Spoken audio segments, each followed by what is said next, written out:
மிதுன ராசிக்காரர்களுக்கு ஜனவரி 2026 எத்தகைய ஒரு மாதமாக இருக்க போகுதுங்கிறது பார்க்க போறோம். சயின்டிபிக் வேதிக் அஸ்ட்ராலஜி முறையில அறிவியல் சார்ந்த ஜோதிட கருத்துக்களை எந்த விதத்திலும் மிகைப்படுத்தாமல் உள்ளது உள்ளவாறு எப்படி நம்மளுடைய போன ஜென்மத்தில் செய்த பாவ புண்ணியங்களுக்கு தகுந்த மாதிரி இப்ப இருக்கக்கூடிய கிரகத்தின் சஞ்சாரங்கள் எது மாதிரி ஒரு தாக்கத்தை நமக்கு கொடுக்க போகிறது, சாதகமான சம்பவங்களா சாதகமற்ற சம்பவங்களா, எந்த மாதிரி திசையில் நம்ம வாழ்க்கையை அடுத்து நகரப் போகிறதுங்கிறத நம்ம சயின்டிஃபிக்கா பார்க்க போறோம். இப்ப பாருங்க, மிதுன ராசிக்காரர்களுக்கு 2025 முடிஞ்சு 26 பிறக்கும் பொழுது அந்த ஜனவரி மாத பலன் எப்படி இருக்குன்னு பார்க்கும் பொழுது, மாதத்தின் ஸ்டார்டிங்லேயே பாருங்க, ஆண்டின் ஸ்டார்டிங்லேயே சனி வந்து 10ஆம் இடத்துல தொழில் ஸ்தானத்திலே இருந்து வேலை தொழிலில் வந்து அதிக உத்வேகம், அதிக முயற்சி, அதிக மாற்றங்கள், அதிக புரட்சி எல்லாத்தையும் கொடுத்து கொண்டிருக்கிறார். அதே மாதிரி ராசிக்குள்ளேயே குரு இருந்து ஜாதகரை தன்மைப்படுத்தி எல்லாத்தையும் சமாளிக்கக்கூடிய அமைப்பை கொடுக்கிறார். 7ஆம் இடங்கிற நண்பர்கள் ஸ்தானம், மனைவி ஸ்தானம், மனைவியா இருந்தா கணவன், கணவனா இருந்தா மனைவி. அதே மாதிரி நண்பர்கள், பங்குதாரர்கள், கொலீக்ஸ், கஸ்டமர்ஸ், அசோசியேட்ஸ், நீங்க அன்றாட வாழ்க்கையில மீட் பண்ணக்கூடியவர்களை வந்து 7ஆம் பாவம் குறிக்குது. அதை குரு பார்க்கறது நல்லது. ஸோ எல்லா பிரச்சனைகளும் கொஞ்சம் அமைதியா டீல் பண்ணக்கூடிய அமைப்பு, பொறுத்து போகக்கூடிய அமைப்பு. 5ஆம் பார்வையாக 5ஆம் வீடுங்கிற குழந்தை பாவத்தை பார்த்து குழந்தைகள் கொஞ்சம் பார்த்துக்கக்கூடிய அமைப்பு, குழந்தைங்களால சில அனுகூலம் பெறக்கூடிய அமைப்பு. 9ஆம் இடம் பாக்கியஸ்தானத்தை பார்க்கறனாலையும் பாக்கியங்கள் சில அப்பா மூலமாக, பூர்வீகம் மூலமாக சில வரவேண்டிய விஷயங்கள் நல்லபடி நடக்கக்கூடிய அமைப்புகள் எல்லாமே வந்து குரு ராசிக்குள்ள இருந்து கொடுக்கிறார். அதே மாதிரி ராகு 9ஆம் இடத்திலும் கேது 3ஆம் இடத்திலும் இருப்பது தவறில்லை. ஸோ இதுதான் ஆண்டு கிரகம் சஞ்சாரம். ஓரளவுக்கு வயசு வித்தியாசம் இல்லாமல் அவங்களுடைய விஷயங்கள் இந்த உலகத்துல நிலைநாட்டுவதற்கு, அவங்களுடைய ஸ்டேட்டஸ், அவங்களுடைய ஐடென்டிட்டியை இந்த உலகத்துல நிலைநாட்டுவதற்கு உழைக்கக்கூடிய முயற்சி எடுக்கக்கூடிய ஒரு தருணமாக ஜனவரி மாதமும் இருக்க போகிறது மிதுன ராசிக்காரர்களுக்கு. இதுல மாத கிரகமாகிய புதன் வந்து 7ஆம் இடத்திலேயே குருவின் பார்வையில ஃபர்ஸ்ட் ஆஃப் ஜனவரி 15 வரைக்கும், தை மாசம் பிறக்கிற வரைக்கும் இருக்கிறார்.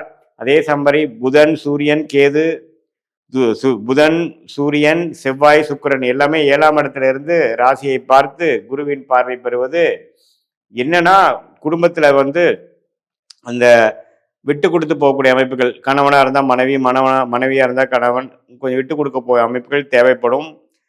நண்பர்கள், அது மாதிரி நீங்க அன்றாடம் மீட் பண்றவங்களுக்குள்ள சில கருத்து வேறுபாடுகள் அது மாதிரிலாம் கொஞ்சம் வந்துட்டு போகலாம். ஏன்னா செவ்வாய் வந்து மிதுன லக்னத்துக்கு ஒரு மாதிரி கிரிட்டிக்கலான ஒரு பிளானட் 7ஆம் இடத்துல இருக்குது. பட் எல்லாமே கட்டுக்குள் இருக்கக்கூடிய அமைப்புக்கு பரிபூர்ணமாக உண்டு. ஏன்னா குருவின் பார்வை இருக்கு. ஸோ புதிய நபர்களை மீட் பண்றது, அவங்க மூலமாக சில விஷயங்கள் சாதிச்சுக்கிறது, நட்பு பாராட்டுறது, நிறைய கான்டாக்ட்ஸ், உங்க சர்க்கிள் எக்ஸ்பேண்ட் பண்றது, இது மாதிரி விஷயங்கள்லாம் நிறைய கொடுக்கக்கூடிய அமைப்பு ஃபர்ஸ்ட் ஹாஃப்ல கொடுக்குதுங்க.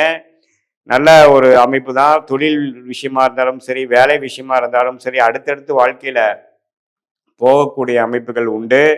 அதே சமயத்துல மாதத்தின் செகண்ட் ஹாஃப் எப்படி இருக்குன்னு பாத்தீங்கன்னா, சூரியன், புதன், சுக்கிரன், செவ்வாய் 4 கிரகமும் 8ஆம் இடத்துக்கு மாறி குருவின் பார்வையிலிருந்து விலகிறார்.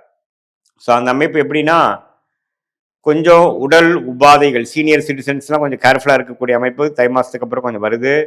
மற்ற மிடில் ஏஜ் அது மாதிரி இருக்கிறவங்களுக்குலாம் பார்த்தீங்கன்னா கொஞ்சம் வெளி மாநிலம், வெளிநாடு போகக்கூடிய அமைப்பு, டிராவலிங் கொடுக்கக்கூடிய அமைப்பெல்லாம் கொஞ்சம் இருக்கு. அதே சமயத்தில் ஸ்டாக் மார்க்கெட், ஷேரில் அதே மாதிரி சுப முதலீடுகள் செய்கிறது, கூட்டு தொழிலில் மூலமாக சில இன்வெஸ்ட்மெண்ட் பண்ணி அதில் லாபம் வர்றது, அது மாதிரி சில விஷயங்கள்லாம் வந்து தை மாதம் பிறந்ததுக்கப்புறம் மிதுன ராசிக்காரர்களுக்கு பரிபூர்ணமாக வரக்கூடிய அமைப்புகள் உண்டு. ஸோ மிதுன ராசிக்காரர்களுக்கு ஃபர்ஸ்ட் ஆஃப் வந்து ஒரு மாதிரியான தொடர்புகள், சில புதிய கான்ட்ராக்ட்ஸ், புதிய விஷயம் மூலமாக நல்ல பெனிஃபிட்ஸ் வரக்கூடிய அமைப்புகள் உண்டு. 2வது ஆஃப் பார்த்தீங்கன்னா கொஞ்சம் களைச்சூட்ட மாதிரி கொஞ்சம் டிராவலிங் கொடுக்கக்கூடிய அமைப்பு, பணப்புழக்காட்டில் வந்து கொஞ்சம் அப்படி இப்படி இருக்கிறது, கொஞ்சம் இன்வெஸ்ட்மெண்ட் அதிகமாக பண்ணுறது, ஒருத்தர் மூலமாக கூட்டு தொழிலில் போகிறது, அல்லது கொஞ்சம் சிறு சிறு உடல் உபாதைகள் கொடுக்கக்கூடிய அமைப்புகள், இது மாதிரி விஷயங்கள்லாம் கொஞ்சம் ட்ரெண்டு மாறுது. ஸோ பொதுவாக என்ன ஒரு தீம் அப்படின்னா, தொழில் வேலையில் அதிக முன்னேற்றம், அதிகம் ஃபோக்கஸ், அதிக முயற்சிகள் தேவைப்படுகிறது. அதே மாதிரி உடல் உபாதைகள்ல கொஞ்சம் பார்த்துக்கணும். அதே சமயத்துல உறவுகள் விஷயத்துல குடும்பமா இருந்தாலும் சரி, நண்பர்களா இருந்தாலும் சரி, எல்லாத்துலேயுமே கொஞ்சம் கேர்ஃபுல்லா இருக்கக்கூடிய அமைப்புகள் தேவைப்படுகிறது.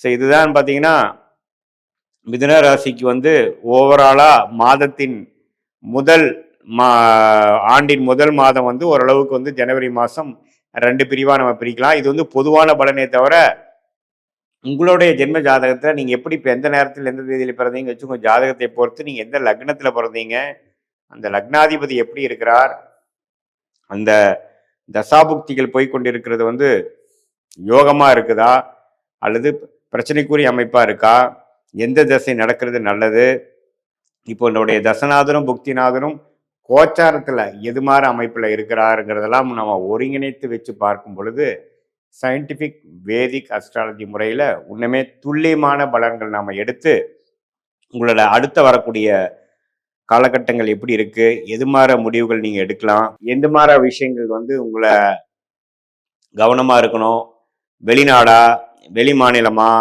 வேலை மாற்றமா, குழந்தைகள் விஷயம் எப்படி, ஹெல்த் விஷயங்கள் எப்படி, படிப்பு விஷயங்கள் எப்படி, இருக்கிற மாதிரி ஒரு விஷயமும் பார்த்தீங்கன்னா நடக்கக்கூடிய தசாபுக்திகளோட சேர்த்து வைத்து இந்த சொன்ன கோச்சார முறையும் நம்ம சேர்த்து வச்சு பார்க்கும் பொழுது துல்லியமான உங்களுடைய அடுத்த வரக்கூடிய காலகட்டங்கள் எப்படி இருக்க போகுதுங்கிறத சயின்டிஃபிக் வேதிக் அஸ்ட்ராலஜி முறையில் வேலை மாற்றமாக இருந்தாலும் சரி, தொழில் முன்னேற்றமாக இருந்தாலும் சரி, குழந்தை பேருவாக இருந்தாலும் சரி, கல்யாண விஷயங்களாக இருந்தாலும் சரி, வெளிநாடு போகிறது விஷயமா இருந்தாலும் சரி, ஹையர் ஸ்டடீஸாக இருந்தாலும் சரி, எந்த நேரத்தில் எது அமையக்கூடிய அமைப்புகள் உங்களுடைய தசாபுக்திகள் மூலமாகவும் கோச்சார அடிப்படையிலையும் ஒருங்கிணைத்து சயின்டிஃபிக் வேதிக் அஸ்ட்ராலஜி முறையில் எது மாதிரி வருது, நீங்கள் வந்து இப்போ போயிட்டு இருக்கக்கூடிய காலகட்டம் வந்து தி பெஸ்ட் டைமாக இருந்து நீங்கள் முயற்சிகள் வேகமாக எடுத்து பண்ணணுமா அல்லது கொஞ்சம் அடக்கி வாசிச்சுட்டு கொஞ்சம் பொறுமையாக இருந்து நீங்கள் செயல்படுத்தணுமா, எந்த நேரத்தில் எது செய்தால் எந்த மாதிரி வரும், உங்களுடைய ஜாதகத்தில் பிராப்தங்கள் எப்படி இருக்குது, எது மாதிரி துறை வந்து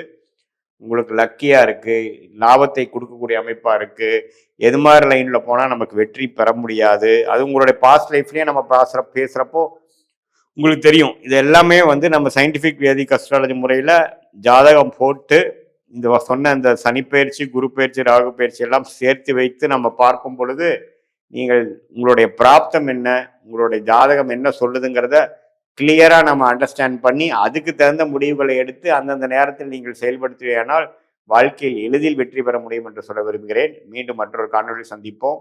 நன்றி, வணக்கம்.